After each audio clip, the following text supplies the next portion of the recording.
देखो 6.3 का तीसरा सवाल समझाते हैं। तो आकृति 6.41 में यदि ए बी समांतर डी यानी कि समांतर दी हुई है, कोण सी डी ई यानी कि ये कोण 53 डिग्री दिया हुआ है, तो कोण डी सी ई यानी कि ये कोण ज्ञात करना है, डी डी सी ई, ये कोण ज्ञात करना है। तो इस कोण को ज्ञात करने के लिए हम एकांतर कोण की वजह से इसको 35 लिख लेंगे और फिर त्रिभुज के तीनों कोणों का योग 180 के नियम से कोण DCE ज्ञात कर देंगे। देखिए हम इसी कागज पे सवाल को हल कर देते हैं। तो लिखेंगे चूंकि AB समांतर DE, ये और ये समांतर है, और AE तिर्यक रेखा है तथा AE तिर्यक रेखा है, इसलिए कोण AED या CED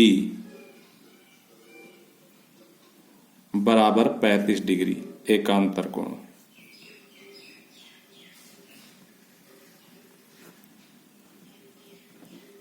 अब हम लिखेंगे इस त्रिभुज का हमें ये कोण मालूम हो गए 35, तो इस त्रिभुज के तीनों कोणों का योग 180 रख देंगे। लिखेंगे त्रिभुज CDE में कोण DCE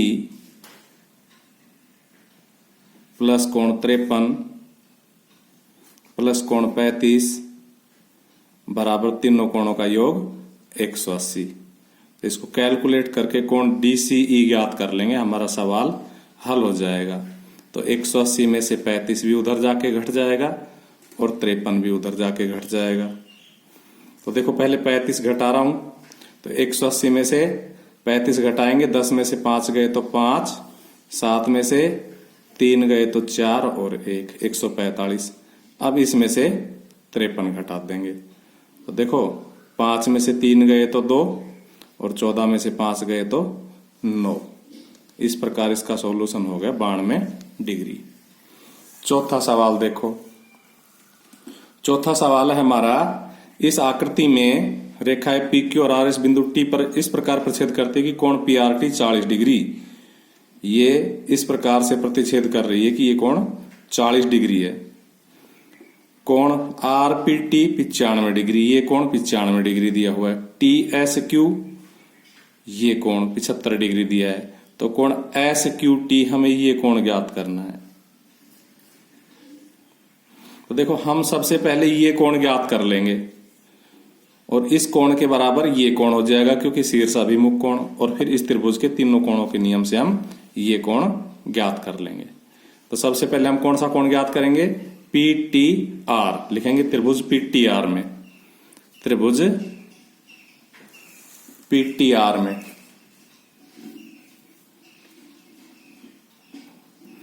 कोण PTR प्लस 95 प्लस 40 बराबर 180 डिग्री। और अब हम कोण PTR ज्ञात कर देंगे। तो 180 में से 40 भी घटा देंगे और 95 भी घटा देंगे। तो 180 में से 40 घटाएंगे तो 140। अब इसमें से 95 घटाएंगे तो 10 में से 5 गए तो 5 और 13 में से 9 गए तो 4। इस प्रकार से हमारा ये कोण 45 डिग्री आ गया कैलकुलेट होके, क्योंकि ये शीर्षाभिमुख कोण है तो ये भी 45 डिग्री हो जाएगा। तो लिखेंगे कि कोण STQ बराबर 45 डिग्री, कारण शीर्षाभिमुख कोण। जब ये कोण 45 डिग्री हो गया तो अब इस त्रिभुज के तीनों कोणों से कोण SQT आ जाएगा। लिखेंगे त्रिभुज SQT में कोण SQT यानी कि जो हमें ज्ञात करना ये कोण प्लस 75 प्लस 45 बराबर 180 डिग्री। इस प्रकार से हमारा कोण SQT आ जाएगा। 180 में से हम 75 भी घटा देंगे और 45 भी घटा देंगे। तो 180 में से 75 घटाएंगे तो 105, और अब 105 में से 45 घटाएंगे तो देखो 5 में से 5 गए तो 0, 10 में से 4 गए तो 6। इस प्रकार आपका ये तीसरा और चौथा सवाल कंप्लीट हुआ।